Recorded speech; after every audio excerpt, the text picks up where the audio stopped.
Listo, Pablín. Si quieres, vamos a comenzar. Bueno, buenas tardes a todos. Gracias por conectarse. Les voy a presentar al doctor Pablo Mondragón. Él estudió medicina en la Universidad Autónoma de Guadalajara. Él actualmente es R2 de medicina interna y les voy a presentar hoy la clase de diarrea crónica. Esta clase la revisó la doctora Lorena Lanz, R3 de gastroenterología, que lamentablemente no se pudo conectar porque anda viajando. Pero bueno, es una clase bastante interactiva, entonces esperamos mucho su participación. Así que, Pablito, cuando quieras. Perfecto. Pues bueno, comencemos con el tema. Si en algún momento me dejan escuchar, está trabado o lo que sea, háganmelo saber. Si tienen dudas, la clase está dividida como por secciones, entonces preferiría que fuera al final de cada sección para hacerlo un poquito más ordenado y que no se me vaya el hilo de pensamiento. Y bueno, dando inicio, ahí, ahí está. Los puntos que vamos a tratar, pues vamos a ver un poquito de definición, uno que otro mecanismo eh, fisiológico de cómo funciona ese tema de la diarrea, tocar un poquito el abordaje general, vamos a entretenernos un poco en los ejemplos que vamos a platicar en esta clase y bueno, y el cierre de nuestra presentación.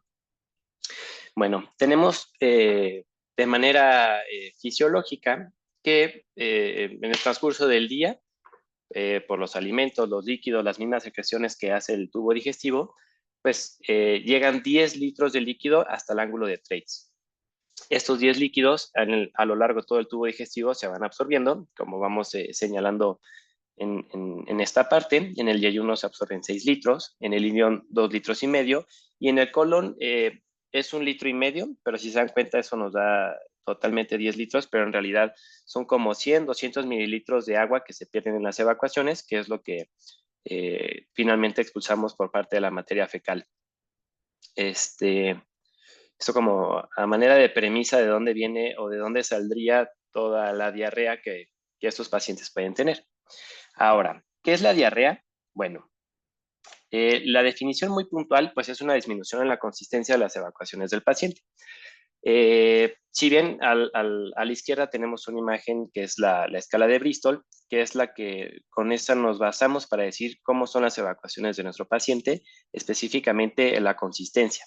Y los últimos dos podemos decir que es compatible con una diarrea. Entonces, bueno, la definición es eso, que tenga una disminución en la consistencia, normalmente un Bristol 2 o un Bristol 6 o 7, que tenga más de 3 evacuaciones al día nuestro paciente. Y si nos ponemos muy puntuales, si nosotros hiciéramos una recolección de evacuaciones en 24 horas, tendría que haber una producción mayor a 200 gramos al día de materia fecal. Si lo clasificamos por temporalidad, pues bueno, tenemos que la diarrea se divide en aguda, subaguda y crónica. Hoy solamente vamos a platicar de causas de diarrea crónica, que es aquella que es mayor a 4 semanas o la que ya lleva más de un mes de evolución. Y dependiendo de dónde lo lean, podemos dividir la diarrea en distintos mecanismos fisiopatológicos. Por lo general, toda la literatura concuerda en que hay 3 principales mecanismos. Aquella diarrea osmótica, la diarrea secretora y la diarrea inflamatoria. Pero dependiendo de la literatura que revisen, yo toda la que revisé, pues bueno, te ponen estos otros tipos que también es la malabsortiva, maldigestiva y la funcional. Hablando de manera muy puntual de cada una de ellas, pues la osmótica es aquella que es generada por un agente con actividad osmótico a nivel intraluminal que nos propicia la diarrea. La secretora es por activación de nuestras bombas que tenemos a nivel intestinal que liberamos este líquido. Inflamatoria, bueno, un proceso infeccioso, algo que nos está alterando la función de barrera de la mucosa, que por ende está inflamado, tenemos mayores secreciones. Malabsortiva, igual, sustancias que tenemos a nivel luminal que nosotros no podemos absorber de manera fisiológica. Y la maldigestiva es cuando nosotros tenemos este componente que no podemos, ahora sí que por procesos enzimáticos, digerir lo que hemos consumido. Y por último, la funcional, que bueno, es más una cuestión, o sea, sí es una situación orgánica, pero que tiene mucho componente que intercede en muchas de estas vías antes mencionadas, pero ahorita vamos a platicar un poquito más de esto. Eh, a manera general, pues bueno, si pueden ver en esta imagen, la diarrea aguda, pues prácticamente es muy puntual qué es lo que nos está dando esta afección, pero la diarrea crónica es esta lista interminable de situaciones que nos puede dar estos síntomas. Y bueno, aquí la imagen también lo divide un poquito en propiedades de la diarrea, pero si se dan cuenta es una lista interminable que por eso hace que este tema sea un poquito tedioso, sea un poquito tal vez complejo cuando abordamos a nuestros pacientes, porque hay muchas cosas que tenemos que estar pensando y a veces no es tan fácil llegar a nuestro diagnóstico o cómo encaminar a ese paciente. Entonces, la idea de la clase, más que hacernos unos expertos en cada punto de, eh, de cada entidad que nos genera una cuestión de diarrea crónica, pues es saber un poquito a qué tenemos que hacer nosotros como internistas en cuanto al abordaje para saber cómo encaminar a nuestro paciente y cuando lo mandemos a referencia con el gastroenterólogo, que realmente el gastroenterólogo aterrice qué está sucediendo y determine si se beneficia o no de un procedimiento endoscópico. Y bueno, hablando un poquito de las generalidades del abordaje, muchos artículos lo dividen de esta manera o lo organizan de esta forma. Primero, que tenemos que hacer un interrogatorio y una exploración física muy detallada de nuestros pacientes. Segundo, tenemos que buscar factores de riesgos que tenga nuestro paciente, así como entidades iatrogénicas o diagnósticos previos que haya recibido el paciente de su diarrea. También tenemos que descartar signos de alarma que ahorita los vamos a tocar, pero prácticamente si nuestro paciente tiene signos de alarma, independiente de la etiología que nosotros sospechemos, ya se hagan un estudio endoscópico. Y por último, el abordaje inicial, pues el panel de laboratorios que tenemos que pedir de manera indispensable o de manera básica en estos pacientes para más que nada descartar que es una diarrea de origen funcional o de origen orgánico. Pero bueno, ahorita vamos a platicar un poquito más. Como tal, en el interrogatorio, esta es yo creo que la parte más tediosa, la parte donde tenemos que tener más sutileza con nuestros pacientes, porque tenemos que preguntar muchas cosas y prácticamente esta es como la piedra angular de a dónde vamos a dirigir nuestro abordaje.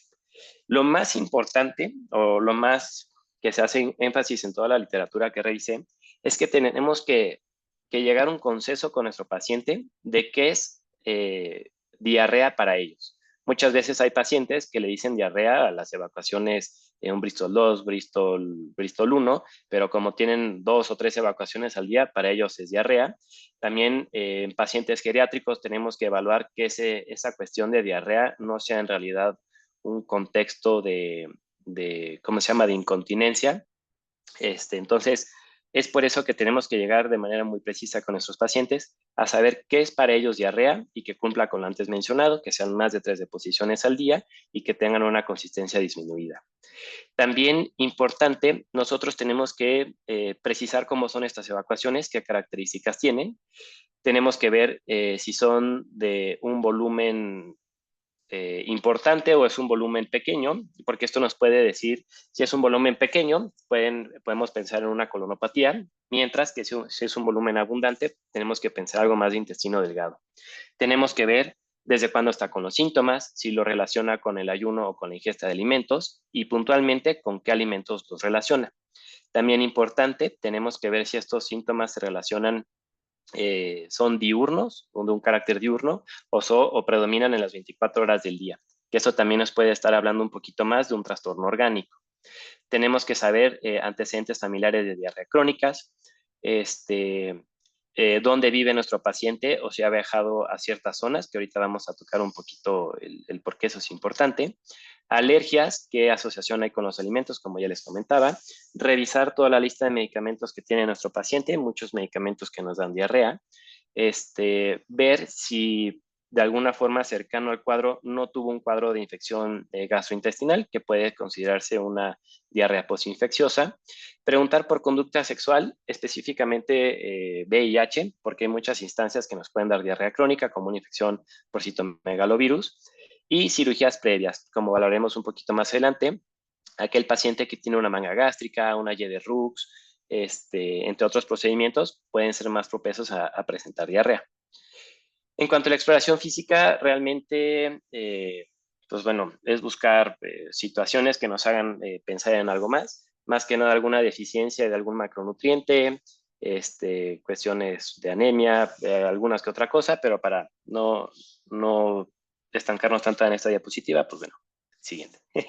Ahora, los factores de riesgo o cosas que nos predisponen a nuestros pacientes a tener diarrea pues bueno, son los viajes recientes, como les platicaba, cuestiones donde haya ciertas bacterias que sean endémicas o, como veremos más adelante, si nuestro paciente tiene algún viaje reciente, algún trópico, principalmente zonas que estén cercanas al Ecuador, estos puede conferir cierto riesgo que agarren alguna diarrea. Cirugías gastrointestinales, como ya como comentábamos, consumo de medicamentos, afección del tubo digestivo. Con esto me refiero a que, bueno, nuestro paciente tenga pues ya un diagnóstico de enfermedad celíaca, antecedentes de pancreatitis de recurrencia o alguna patología a nivel hepatobiliar. Asimismo, tenemos que averiguar si nuestro paciente tiene una neoplasia, tanto actual como previa, que hay muchas situaciones como la misma quimioterapia o la radioterapia que nos pueden dar diarrea, o enfermedades sistémicas como trastornos sistémicos, cuestiones vasculares, que nos pueden, que el cuadro se puede acompañar de diarrea crónica. Los signos de alarma, que creo que esto es de las diapositivas más importantes de esta presentación, es diarrea crónica en todos esos pacientes que tienen más de 50 años de edad, pacientes que tienen sangre en las evacuaciones. Tenemos que indagar si en familiares de primer grado hay antecedentes de alguna neoplasia tubo digestivo, específicamente cáncer de colon, si hay enfermedad celíaca en casa, enfermedad inflamatoria intestinal o alguna patología pancreática. También importante, los síntomas nocturnos se consideran un signo de alarma. Si tienen dolor abdominal, por lo general los pacientes con diarrea crónica no tienen dolor, pero que haya dolor abdominal, pues es poquito rojo. Síntomas como pérdida de peso, fiebre o síntomas sistémicos también nos dicen que no es solamente tubo digestivo, hay algo más. Y anemia, en específico anemia ferropénica, pues bueno, esto ya nos obligan a que este paciente dentro del abordaje tenemos que hacerle una colonoscopía. Ahora, los laboratorios iniciales, si bien esto no es como una receta de cocina, eh, por así decirlo, si llega a urgencias un paciente con diarrea crónica, pues bueno, de entrada ya se hagan una biometría hemática. Tenemos también que pedirle una química de 25 para ver que no tenga alguna afección del árbol biliar. Bueno, alteración de las PFHs, también ver cómo están el perfil lipídico y bueno, en la química 25 llevan un poquito del perfil de hierro, pero hay que complementar también con vitamina B12, si es lo que nosotros pensamos. Realmente veremos más adelante cuándo tenemos que pedir de manera muy puntual la calprotectina, PCR, un biofile gastrointestinal y bueno, estudios específicos, pero de manera rutinaria esto no lo tenemos que hacer. O sea, si nosotros tenemos una fuerte sospecha de una enfermedad inflamatoria intestinal o que puede ser un trastorno orgánico, pues bueno, nos vemos obligados a pedir una calprotectina y la PCR. Y el biofile gastrointestinal o descartar infecciones por parásitos, comúnmente Giardia, eso ya va más enfocado en la fineza del interrogatorio que nosotros hagamos y que nos haga sospechar esto. Y bueno, y como veremos más adelante, pues estudios específicos, realmente con esto me refiero así tenemos que pedir algún estudio de imagen, alguna colonoscopía, alguna biopsia que nos pueden orientar qué está sucediendo con nuestro paciente. Ahora, ya entramos como un poquito a la parte más dinámica, que vamos a estar platicando de las distintas instancias que nos pueden estar generando la diarrea. Vienen casos clínicos, si quieren participar se los agradecería. Pero bueno, al final del día quiero hacer aquí como el pequeño hincapié. No vamos a hablar tanto como de valores o puntos de corte de laboratorio, la intención de esta clase es más como orientar un poquito el pensamiento de qué es lo que está sucediendo y qué es lo que tendríamos que pedir. Y realmente ya el gastroenterólogo es quien se tiene que hacer bolas con los puntos de corte de la calprotectina, que si salió o positivo o negativa X situación y más que nada el tratamiento. Aquí intenté hacer la clase más enfocada en un abordaje. Porque bueno, a veces llegan a urgencias pacientes con diarrea crónica, situaciones de este estilo y la verdad es un tema un poco difícil. Pero bueno, ya dando un poquito de entrada al siguiente tema, vamos a hablar de la diarrea osmótica. Hablando un poquito de generalidades de la diarrea osmótica, esta por lo general es secundaria a la ingestión de alguna sustancia con actividad osmótica a nivel intraluminal, por lo general cationes o aniones que no son absorbibles. Y un ejemplo muy claro es estos azúcares o alditoles que a veces están en la dieta, suplementos alimenticios, o el clásico ejemplo de un paciente que es intolerante a la lactosa. Eh, Hay iones que son pocos absorbibles a nivel gastrointestinal, como es el magnesio sulfato y el fósforo.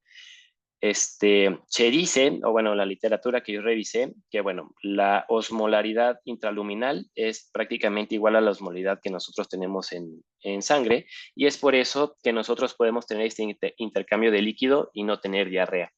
Uno de los artículos que revisé dice que si nosotros tenemos más de un osmol a nivel intraluminal, esto nos puede propiciar a que nosotros tengamos incremento en el líquido que vamos a evacuar, y esto según este artículo decía que podía ser desde 1 litro hasta 3,5 litros lo que podíamos evacuar por cada osmol incrementado, pero bueno, esto nos habla de esta alta complejidad que hay a nivel intestinal y que tiene que haber una eh, adecuada absorción de estos líquidos. Y algo muy importante que tenemos que pensar nosotros en una diarrea osmótica es aquella que mejora con el ayuno o cuando el paciente nos dice que identifica cierto alimento, cierta sustancia, que ya no tiene diarrea. Eso es como un poquito la entrada a esto. Ahora, tenemos el siguiente caso clínico. Este, la verdad está muy sencillo, no voy a pedir que participen. Es prácticamente este paciente masculino, 35 años de edad, que va a la consulta porque tiene 5 semanas con diarrea crónica. Nos dice que estas evacuaciones son en cantidad del 5 al día, Bristol 7, y que nota que disminuyen importantemente con el ayuno. No ha tenido síntomas sugestivos de una enfermedad orgánica, como puede ser fiebre, dolor abdominal o pérdida de peso, y dice que relaciona el inicio de síntomas cuando empezó con esta nueva dieta más saludable, en la cual le mandaron estos endulzantes que tienen sorbitol y manitol. Nosotros lo revisamos, vemos que está normal, pedimos laboratorios iniciales y vemos que realmente esos laboratorios están normales, y si nosotros quisiéramos hacer un abordaje muy preciso de la diarrea osmótica, pues nosotros sacaríamos la osmolaridad fecal.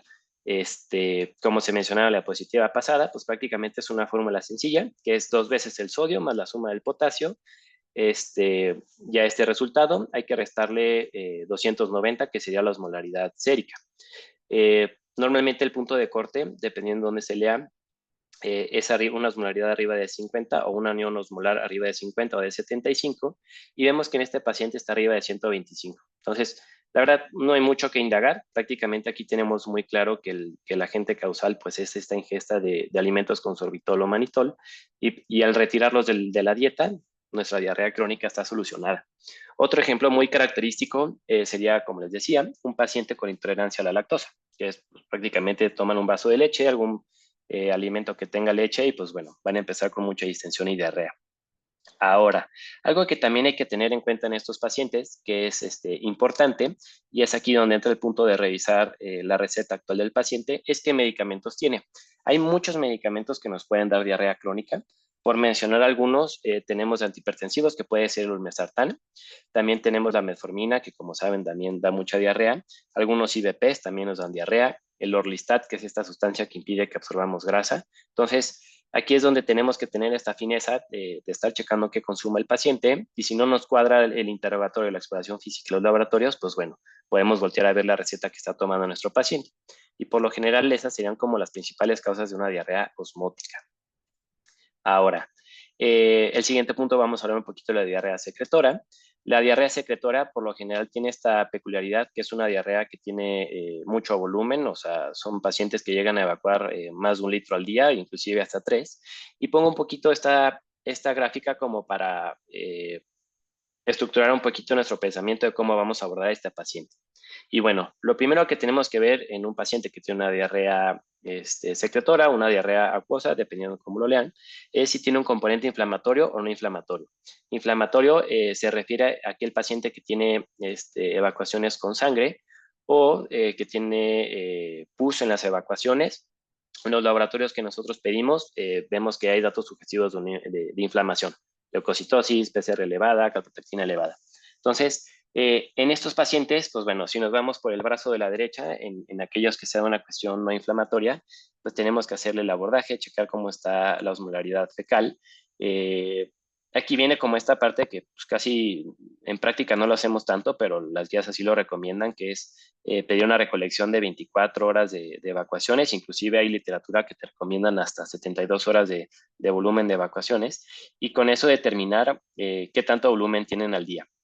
Si nos vamos por la rama de la izquierda, en aquellos pacientes que tienen más de 1 litro de evacuaciones al día, pues bueno, nuestros diferenciales o lo que tenemos que estar pensando es una neoplasia a nivel gastrointestinal o una situación productora de hormonas que incremente el peristaltismo.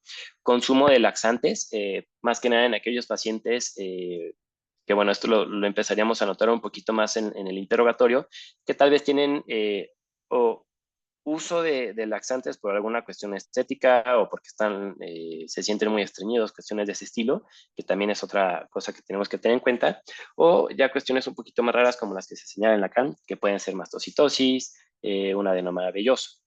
Ahora, en pacientes que tienen menos de 1 litro al día de vacaciones, pues bueno, tenemos que ver cuestiones con los carbohidratos, ver que no sea una intolerancia a la lactosa, como se comentaba, una cuestión funcional como síndrome de intestino irritable, que no tenga un componente secundario a sales biliares o en aquellos pacientes diabéticos puede ser tanto propio de la diabetes, o sea, como en el curso natural de esta enfermedad o los medicamentos que le estamos dando.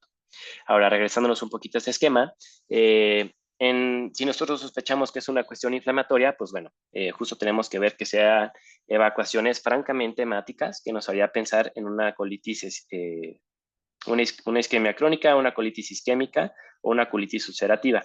Si tiene como cierto componente mixto entre que es consangrado o que tiene esta situación acuosa, pues bueno, ya nos abre el diferencial a una enteritis isquémica, alergia alimentaria, enfermedad de Crohn, etcétera. Y por último, si tiene más un componente inflamatorio por los laboratorios, pero macroscópicamente no hay datos de sangrado, pues podemos pensar en una enfermedad celíaca, un espurio tropical o colitis microscópica. Entonces, si se dan cuenta, hay muchas cosas que tenemos que estar considerando, pero llevando cierta cronología o checklist de lo que estamos preguntando y buscando en este paciente, nos ayuda a que sea un poquito más estructurado. Ahora, tenemos el siguiente caso clínico. Es esta paciente, 68 años de edad. Es una paciente que tiene osteoartritis y por ende consume AINES de manera constante para controlar un poquito ese dolor. Viene con nosotros a la consulta porque ha tenido una diarrea crónica de 8 meses de evolución, con 5 a 8 evacuaciones al día, pero no hay datos de sangrado macroscópico ni pérdida de peso. Nosotros pedimos laboratorios generales, descartamos enfermedad celíaca, que no tiene ninguna patología tiroidea, pero encontramos que en evacuaciones tiene una calprotectina fecal elevada. Se encuentra en 180. Y bueno, dentro de este abordaje, recordando un poquito los factores de alarma, pues tenemos que ya es una paciente de mayor de 50 años de edad, o sea, tiene 68 años, entonces eso ya nos da una palomita para pasarla a la colonoscopía, pero realmente se pasa a colonoscopía porque tiene una calprotectina fecal elevada, pero lo que está raro es que nosotros buscaríamos en la mucosa alguna alteración macroscópica, pero no es así. Entonces, aquí abro la pregunta. ¿Hay algo pues, que ustedes ahorita estén pensando en este paciente? ¿Algo más que les gustaría pedirle? ¿O se quedan con esto?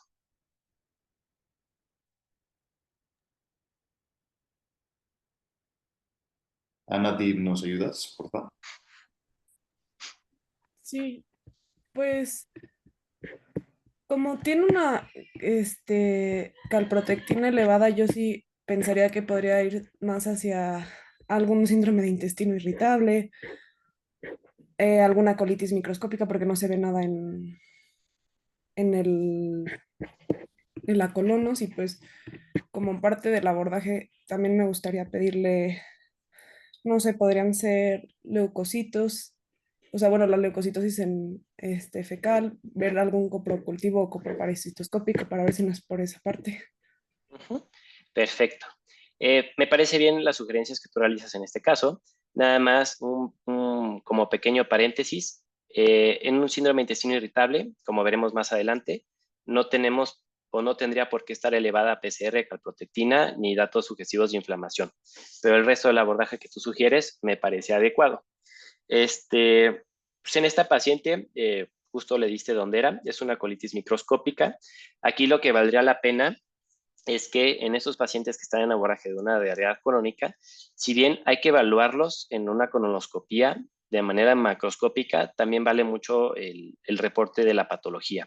En esta situación, o bueno, en este caso, nos dicen que las biopsias tienen un infiltrado inflamatorio denso, dependiente de linfocitos intraepiteliales en la mucosa colónica, pero que no hay distorsión de arquitectónica de las criptas a este nivel, lo cual, englobando un poquito la información que ya tenemos, pues nos daría el diagnóstico de una colitis microscópica.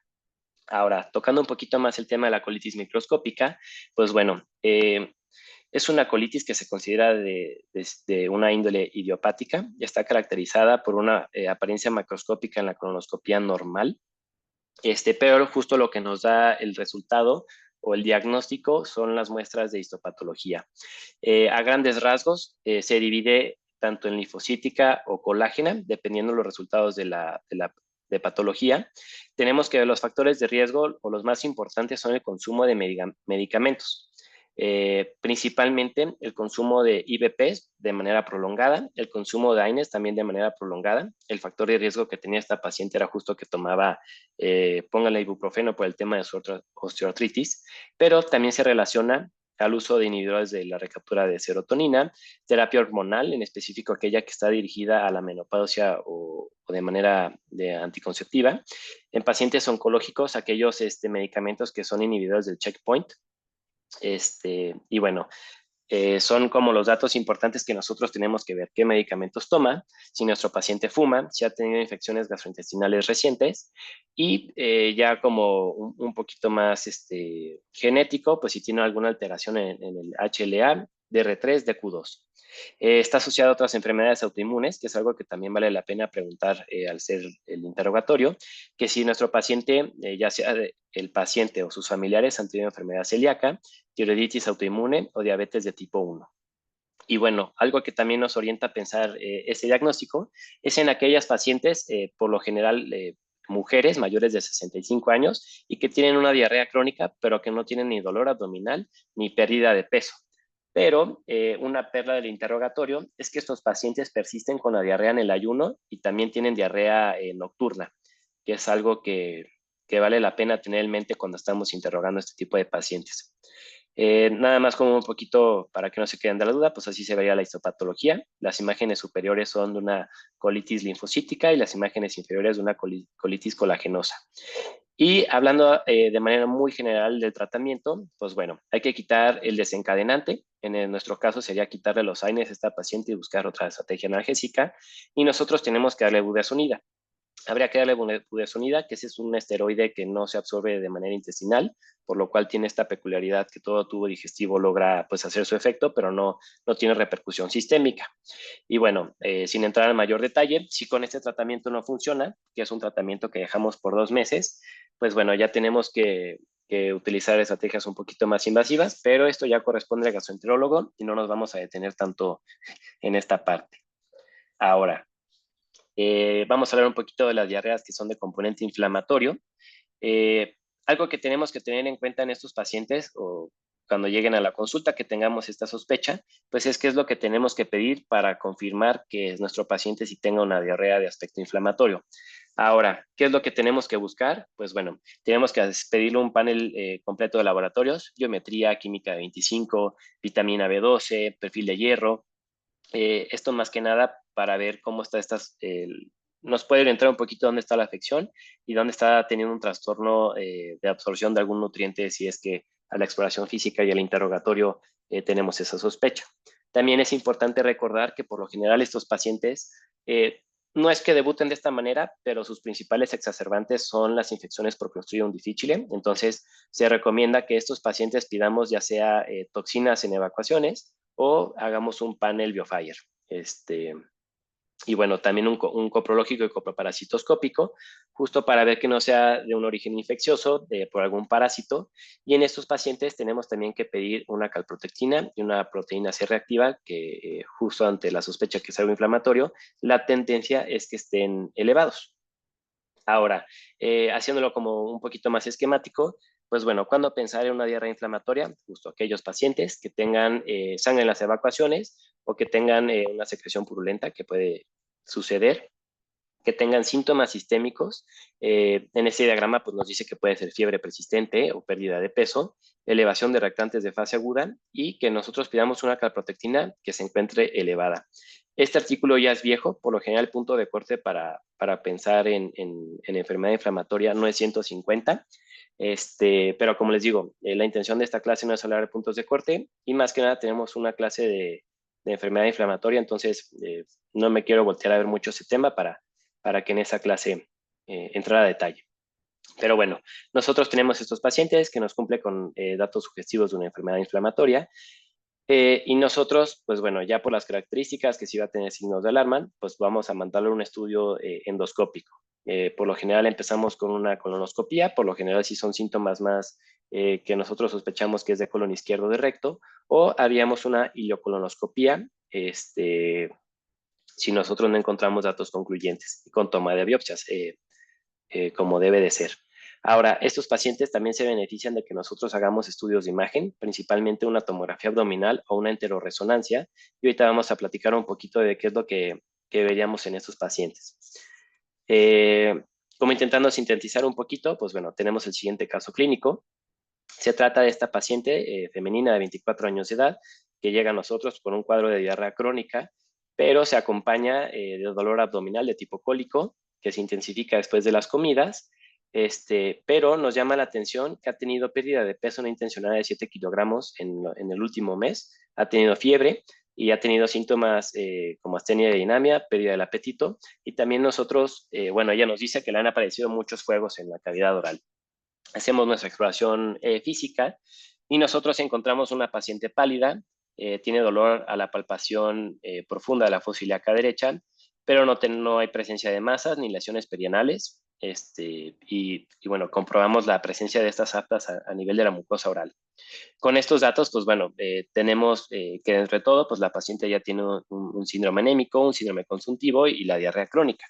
Pedimos nosotros laboratorios, que lo que destaca es que tiene una anemia, leucocitosis, elevación de reactantes de fase aguda, hipoalbuminemia y una calprotectina fecal aumentada. Ahora, con estos datos, no sé si alguien me puede ayudar, qué le gustaría pedir, qué piensa, cuál es el paso que sigue. Tiene una colon, ¿no? Por lo de la pérdida de peso, que ha tenido dolor, o sea, como datos de alarma. Perfecto. Y no sé, supongamos que esto te llega a ti a tu consulta como medicina interna, ¿te gustaría ir aventajando con algún estudio de imagen o te quedas únicamente con la colonoscopia que le haría el gastro? No sé si TAC. La verdad. Perfecto. Bueno, pues justo nos llega a nosotros la consulta, lo derivamos con el gastro, pero en lo que el gastro lo ve, pues vamos aventajando un poquito y decidimos pedirle una enteroresonancia. Esto ante la sospecha fuerte que es una enfermedad inflamatoria.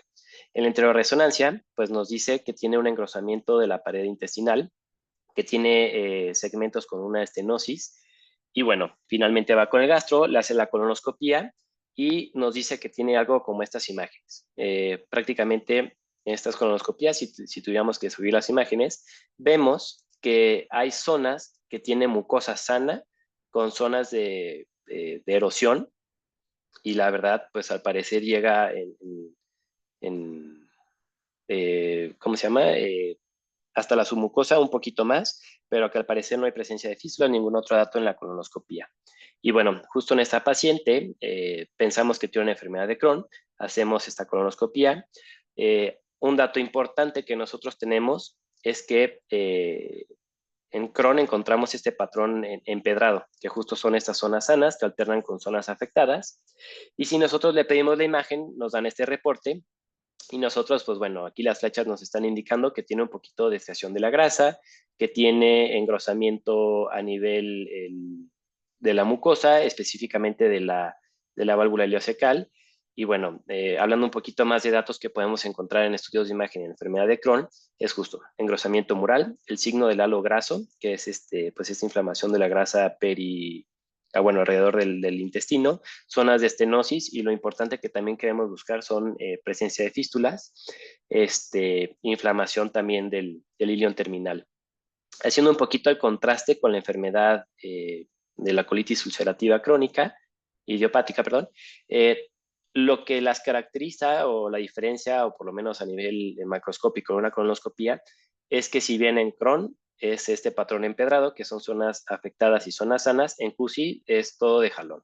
O sea, si va a estar afectado, es toda la porción que esté afectada y no va a tener tanto como zonas sanas y afectadas alternantes.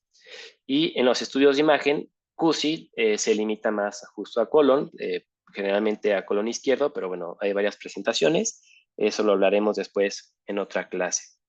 Y bueno, como les comentaba, en nuestra paciente pensamos que tiene una enfermedad inflamatoria, digamos que aquí tiene una enfermedad de Crohn, y algo importante que nosotros tenemos que preguntar, como para orientarnos un poquito si nuestra paciente tiene datos protectores o factores de riesgo, de manera muy puntual. En QSI, tener una apendicectomía antes del inicio de la enfermedad es un factor protector, y en la enfermedad de Crohn, algo que confiere protección, principalmente en las mujeres, es de la lactancia materna y una dieta mediterránea. Y también en Crohn tenemos que el tabaquismo es un factor de riesgo, mientras que en QSI es un factor protector. Un poquito una tabla como diferenciando los datos. De esta imagen lo que me gustaría que se quedaran es que otras manifestaciones extraintestinales que puede presentarse en estas enfermedades es que en QSI se acompaña o puede ir acompañada de colangitis biliar esclerosante primaria, y mientras que la enfermedad de Crohn son estos pacientes que pueden tener antecedente de litiasis de repetición. El resto de los datos, pues la verdad, ya los hemos comentado ahorita en lo que hemos platicado. Los hallazgos de patología por tiempo no los vamos a precisar, y también, bueno, hay manifestaciones extraintestinales, pero también por tiempo me las voy a saltar. Ahora, vamos a hablar un poquito de diarrea malabsortiva, que esta prácticamente es que hay un nutriente a nivel luminal, pero no puede entrar hacia nuestro sistema, por así decirlo, que se queda en el lumen intestinal. Un poco un diagrama ilustrando un poquito cómo tenemos que organizar nuestro pensamiento. Pues bueno, es igual, paciente, diarrea crónica, descartamos datos de alarma, también descartamos datos de que puede hacer algo funcional, que eso lo vamos a tocar hasta el final, y nos quedaríamos como en este tercer escalón, que es, bueno, sospecha de malabsorción, sí. Tendríamos que pedirle todo el panel que aquí se sugiere, que es algo que ya venimos comentando: biometría hemática, química sanguínea, PCR, vitamina B12, ácido fólico, más que nada para ver que no esté teniendo una cuestión malabsortiva. Y aquí, en estos pacientes, como ahorita vamos a ilustrar un poquito más en el caso clínico, pues ya se beneficia que hagamos un abordaje de enfermedad celíaca. Y bueno, el caso clínico, igual. Paciente femenino, 27 años de edad, diarrea crónica, tiene datos de alarma, que es de pérdida de peso de 7 kilos y que ha tenido fatiga persistente en los últimos, bueno, desde el inicio del cuadro.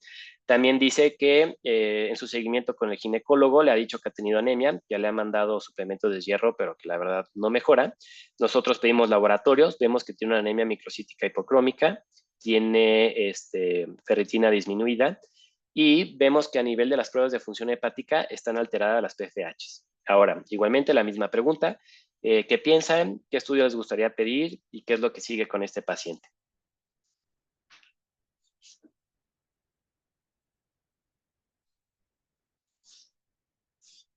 Tati, ¿nos puedes ayudar, por favor?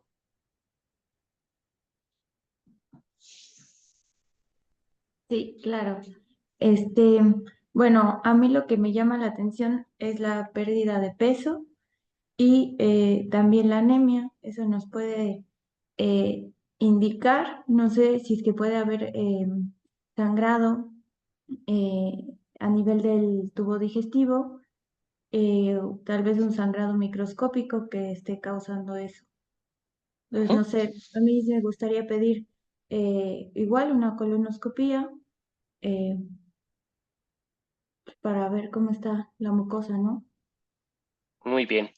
¿Te gustaría saber algo de su alimentación? Eh, pues sí, sí puede ser si es que eh, hay algún alimento o algo que le cause más el cuadro, algo que le desencadene más.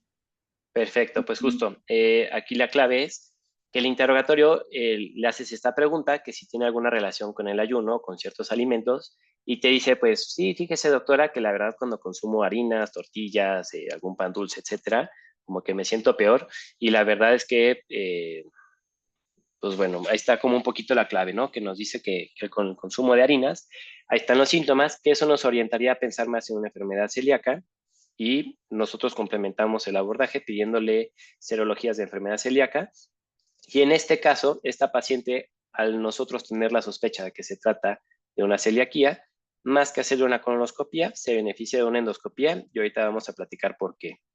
Entonces, cuando nosotros tenemos un paciente con una enfermedad celíaca, por lo general es una enteropatía mediada por linfocitos T, que estos se activan secundario a la ingestión de gluten.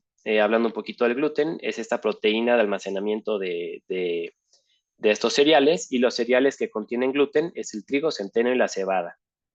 Ahora, se relaciona también con ciertas mutaciones genéticas, es una afección más común en pacientes de sexo femenino, y también aquí vale la pena preguntar lo que ya comentamos, familiares de primer grado que tengan enfermedad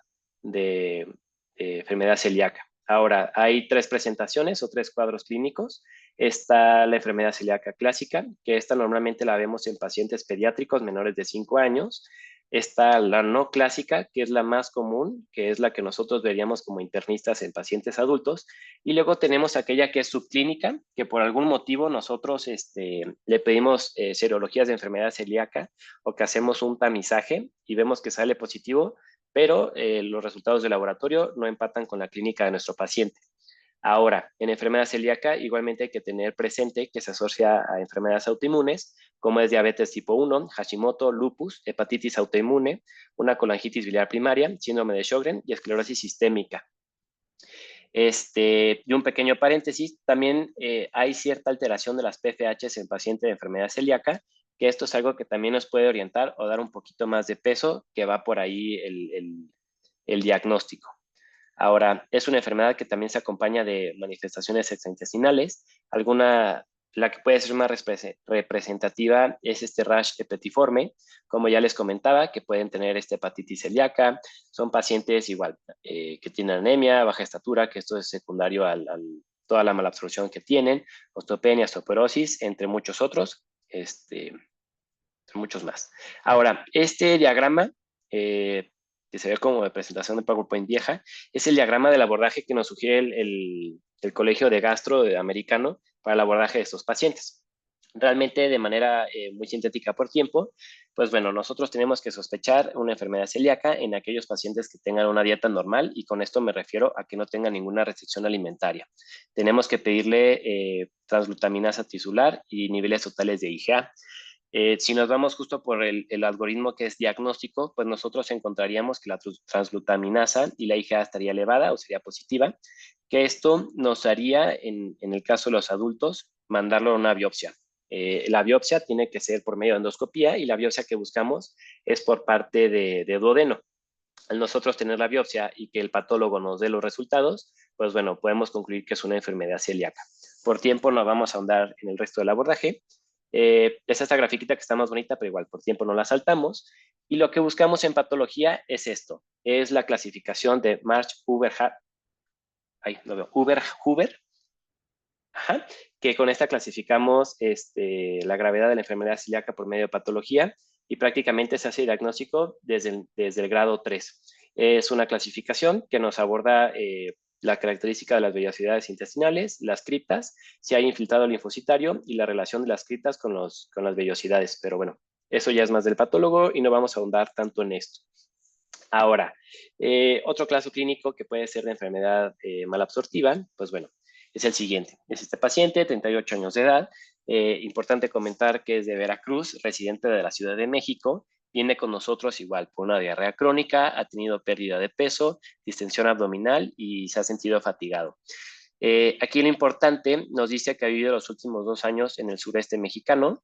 Con esto me refiero pues a toda esta zona de Yucatán, de Mérida, más que nada. Nosotros lo revisamos, vemos que tiene glositis, palidez mucocutánea, tiene edema de miembros pélvicos, pedimos laboratorios, vemos que tiene una anemia macrocítica, hipoalbuminemia y un déficit de ácido fólico. Nosotros, pues bueno, ante la sospecha que tenemos, decidimos hacerle una biopsia duodenal y nos dice que tiene una atrofia velocitaria parcial con infiltrado inflamatorio. Por tiempo no voy a pedir que participen, Pero descartamos, aquí la principal sospecha y más que nada por el resultado de la biopsia es que puede ser una enfermedad celíaca, pero pedimos las serologías y las encontramos negativas y vemos que el paciente no tiene mejoría al quitarle una dieta con gluten, que es el tratamiento de la enfermedad celíaca. Entonces, pues esto nos hace sospechar que nuestro paciente tiene un SPLU tropical y por ende iniciamos un ciclo empírico de antibióticos y mejora la sintomatología. Ahora, hablando de manera rápida del SPLU tropical, pues es esta situación originaria de diarrea crónica que se caracteriza por una deficiencia de vitamina B12 y de folatos en pacientes que han tenido alguna estancia en los trópicos. En los trópicos, principalmente 30 grados, ya sea para el norte o para el sur, con respecto al Ecuador, es donde podemos ver esta mayor prevalencia y bueno, les dejo este mapa ejemplificando dónde podría ser esto. Esta es una enfermedad infecciosa, normalmente se piensa que es por bacterias coliformes como E. coli, Enterobacter, Klebsiella. Y lo importante aquí de nuestro interrogatorio o de estos pacientes es que tienen esteatorrea. Ahora, nosotros podemos pedir que nos midan grasa en evacuaciones. Normalmente, o el rango que nosotros debemos de tener es menos de 5 gramos al día y estos pacientes, pues bueno, van a estar en rangos de 10 a 40 gramos al día de grasa en las evacuaciones. El tratamiento es sencillo, es prácticamente dar un ciclo de antibióticos. Inicialmente damos tetraciclina, dejamos este antibiótico por 2 meses y le tenemos que hacer una reposición de ácido fólico, que lo dejamos de 3 a 6 meses para recuperar esas reservas. Otra cuestión que nos puede dar diarrea malabsortiva es SIBO, que es el síndrome de sobrecrecimiento bacteriano, que de alguna forma va en relación a pacientes que hayan tenido un cuadro de gastroenteritis, algún consumo de antibióticos por alguna otra situación, que se altera un poco la microbiota intestinal. Hay prevalencia de bacterias, de ciertas bacterias a nivel intestinal que nos dan estos síntomas. Y justo esas son como las perlas que nosotros tenemos que tener. O sea, pacientes con antibióticos o gastroenteritis de manera reciente. El abordaje que nosotros haríamos en esos pacientes es hacerles una prueba de aliento. En esta prueba de aliento, lo que nosotros buscamos o la premisa que parte es medir qué tanto hidrógeno y metano exhala ese paciente, que de alguna forma se lo atribuiríamos a las bacterias que están presentes en nivel intestinal. Otra forma que podemos hacer es un cultivo duodenal, que es el estándar de oro. Nosotros tenemos que entrar por medio de endoscopía, tenemos que aspirar de 10 a 15 mililitros de secreción de duodeno y lo mandamos a cultivar, pero en caso que no se pueda, con que sean 5 mililitros es más que suficiente. Realmente estas son pruebas que no se hacen tanto, es más un tratamiento empírico con antibiótico y si funciona, pues bueno, damos por hecho que el paciente tenía SIBO. Aquí tenemos varias entidades que pueden generar SIBO, por tiempo no vamos a ahondar en ello. Y por lo general el tratamiento o lo que van a ver más común es el empleo de rifaximina, pero podemos utilizar todas estas herramientas para tratar este diagnóstico. Vamos a hablar ahora de diarrea maldigestiva, que es aquella que hay una alteración en la descomposición de los nutrientes a nivel intraluminal.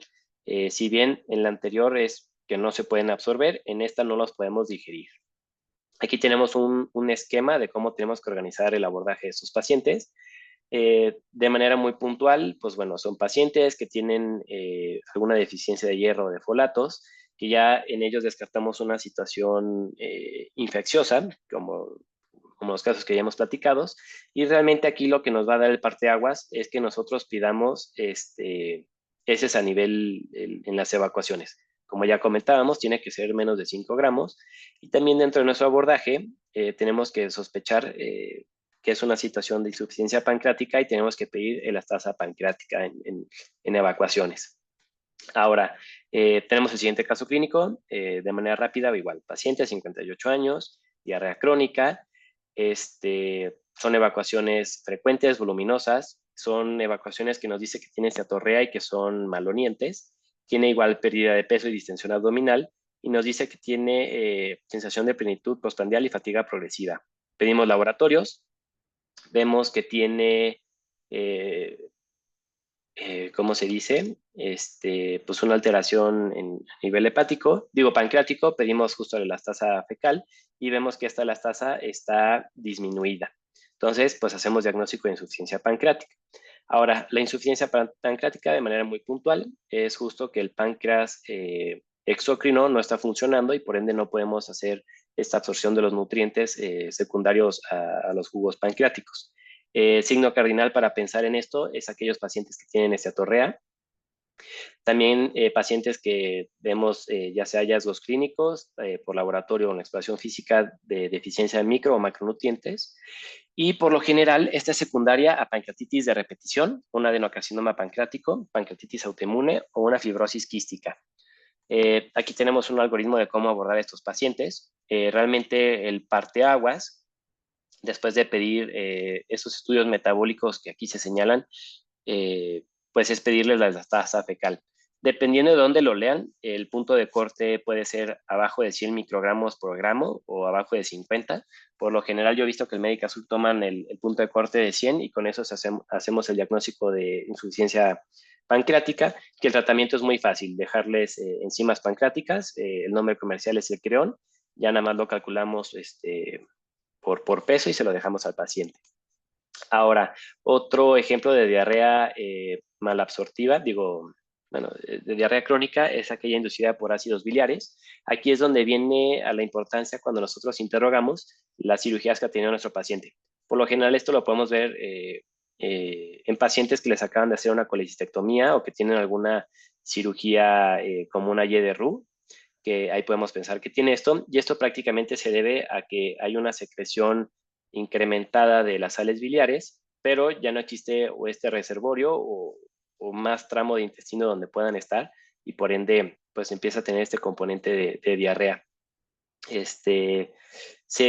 La tenemos que clasificar, hay 4 clasificaciones. Si nosotros queremos ser muy precisos en cómo se diagnostica, el mejor estudio que nosotros podemos pedir es el test del CECAT, que es el test del ácido selenio homotaurocólico, que lo pedimos en evacuaciones. Aquí en esta gráfica tenemos los puntos de corte y con eso haríamos el diagnóstico, y también existen estas otras pruebas. Realmente esta es una diarrea que se trata, que es tanto diagnóstico como terapéutica, y es una prueba con secuestradores de ácidos biliares, como la colestiramila, con colestipol y el colesevelam. Y bueno, es otro ejemplo. Y ya por fin, como la cereza del pastel, la diarrea funcional. Dejé esta al último con la intención, o sea, que de alguna forma ya hemos platicado de todas las otras diarreas, de todo el abordaje que hacemos, como los puntos clave, porque la diarrea funcional es una diarrea que si bien es fácil de diagnosticar, pero también tenemos que ser muy precisos en que no estemos dejando algún cabo suelto, porque si se nos pasa algo, pues bueno, al final perjudica más al paciente. Y bien, igual, un algoritmo de cómo tendríamos que abordar a estos pacientes, igual, interrogatorio, exploración física. En estos pacientes, o algo importante que hay que hacer en todos los pacientes con diarrea crónica, es hacer el cuestionario de los criterios de Roma 4 para síndrome de intestino irritable, que ahorita vamos a ahondar en ellos, y si realmente nos cumple con esos criterios nuestro paciente y en los laboratorios que nosotros pedimos no hay datos sugestivos de inflamación o alguna deficiencia de un micro o macronutriente, pues nos podemos quedar tranquilos en que es una diarrea funcional y no tenemos que hacer mayor abordaje. Si no, como lo muestra este algoritmo, pues bueno, nos tenemos que echar un clavado en qué está sucediendo con este paciente e irle pidiendo más cosas. Un caso clínico para ejemplificar esto, pues bueno, igual, paciente femenino, 28 años de edad, se me olvidó quitarle que era diseñadora gráfica, pero bueno, tiene diarrea crónica. Lo importante de esas evacuaciones es que son de 3 a 4 al día, que son de predominio matutino y postprandial, pero que se acompañan de dolor de tipo cólico que se dé tras la defecación, que ese es un punto clave. No ha tenido síntomas sistémicos de alguna otra índole. Hacemos una exploración física, la cual está normal. Pedimos estudios de laboratorio y vemos que todo está normal, que no tiene datos de anemia o de inflamación. Entonces, esto nos orientaría a pensar que es un paciente con un trastorno funcional, y aquí justo tenemos que hacer los criterios de Roma 4 para síndrome de intestino irritable. Ahora, estos criterios pues nos dicen que es un paciente que tiene más de 6 meses con la sintomatología, que ha persistido por lo menos un día a la semana con molestias en los últimos 3 meses, y nosotros tenemos que preguntar cuáles son estas molestias o los criterios que son, si relaciona los síntomas o las molestias con la defecación, si hay un cambio en la consistencia de sus evacuaciones y que también si hay un cambio en la forma de sus evacuaciones. Importante como para que no quede la duda, el punto número 2 se refiere, o sea, frecuencia, o sea, cuántas veces del baño, y punto número 3, en la forma, en la escala de Bristol, que a veces puede ser un poquito como difícil. Bueno, no difícil, pero sí tenemos que ser muy claros con eso, con nuestro paciente, buscar esas 3 cosas, que se relacione con la defecación, cuántas veces del baño y las características de las evacuaciones. Ahora, dentro de los trastornos funcionales, es algo común en pacientes adultos jóvenes, aquellos menores de 50 años, predomina más en el sexo femenino. Tenemos como factores de riesgo un paciente que haya tenido una GEPI de manera reciente, pacientes con fibromialgia, síndrome de fatiga crónica, ERGE, dispepsia, aquellos que también tengan síndrome de dolor torácico no cardiogénico. Y aquí lo importante es justo buscar o ver en la medicación que toma nuestro paciente, que sean, por lo general son pacientes que tienen depresión, ansiedad o somatizan sus síntomas. Realmente, de manera muy puntual en cuanto a la fisiopatología de esto, o sea, antes dirían, o sea, a veces pensamos que la clásica gastritis y la colitis es más porque el paciente está más psiquiátrico, pero sí tiene un fundamento fisiopatológico. Situaciones que nos dan esto es una alteración en la motilidad gastrointestinal, que son pacientes que tienen más sensibilidad visceral. También que hay situaciones o sea, que son como más sensibles a la inflamación intestinal que ellos tienen. Inflamación no en el sentido de infección, pero, por ejemplo, que comen algo que les cae pesado y los distiende, a eso es a lo que me refiero. Paciente que tiene alteraciones en su microbiota. Y importante, sí tiene un cierto componente psicológico, psiquiátrico, y por lo general son pacientes que de alguna forma, o sea, tienen este antecedente. Los trastornos funcionales, justo como hemos visto a lo largo de toda la presentación, pues bueno, tenemos que descartar signos de alarma y que no tenga datos sugestivos de inflamación. Se puede decir, o la conclusión es que es un diagnóstico de exclusión, ya que nosotros abordamos todo esto, pues bueno, no encontraríamos nada alterado, y si por algo le hacemos una colonoscopia a estos pacientes, es más que nada porque tenemos un paciente con signos de alarma o que a pesar de un tratamiento óptimo sigue con síntomas. Aquí están los criterios de Roma para la clasificación de los subtipos del síndrome intestino irritable. Realmente se dividen en estreñimiento, diarrea, mixto y no clasificado. Así como la perla de esto es que para decir que es diarrea o estreñimiento, el 25% o un cuarto de sus evacuaciones son de estas características. Y el mixto, pues es, el no clasificado, pues realmente el paciente no ha llevado como esta bitácora de sus evacuaciones.